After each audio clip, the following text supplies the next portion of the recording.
কিরে কিরে এটা কি করছিস তুই? হ্যাঁ কি করছিস? থেকে থেকে লেখা কোথায় স্যার? কিছু হচ্ছে না তো? হ্যাঁ কিছু না। না স্যার, এরকম ঠিক হচ্ছে না কিন্তু। ও যে দেখছি, আমি কিন্তু খেলবো না, এবার খেলবো না, আমি খেলা দিই দেখছি না। আমি নিজে লিখছি তো। বাহ, এটা খেলছি নাকি আমরা এখানে? নিজে হ্যাঁ লিখছি। নিজে লেখো নিজে লেখো, হ্যাঁ নিজে লেখো। খেলা খেলা শুরু করছো, আমি এখানে দাঁড়া থাকি। সাধারণত জানার প্রয়োজন, কিন্তু আমরা তো জানি না, কারণ আমার কোনো জানার শেষ নেই। আর আমি জানতেও চাই না, আর জানতে চাইলেও জানতে পারি না, কারণ আমার জানারই দরকার নেই। কীভাবে জানবো? তা জানার আমার কোনো ইচ্ছে নেই। তাই জানার জন্য আমি আর জানতে চাই না। আর জানার জন্য যে জানার প্রয়োজন তা আমার জানা নেই, আর আমি তা জানিও না।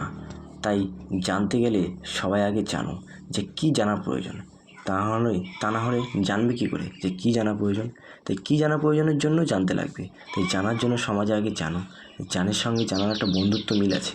সেই বন্ধুর সম্পর্কে অনেক কথা আমি জানি, আর আমি তা জানার জন্য তাই তোমাদের সঙ্গে জানাজানির একটা সম্পর্ক বিশ্লেষণ করছি।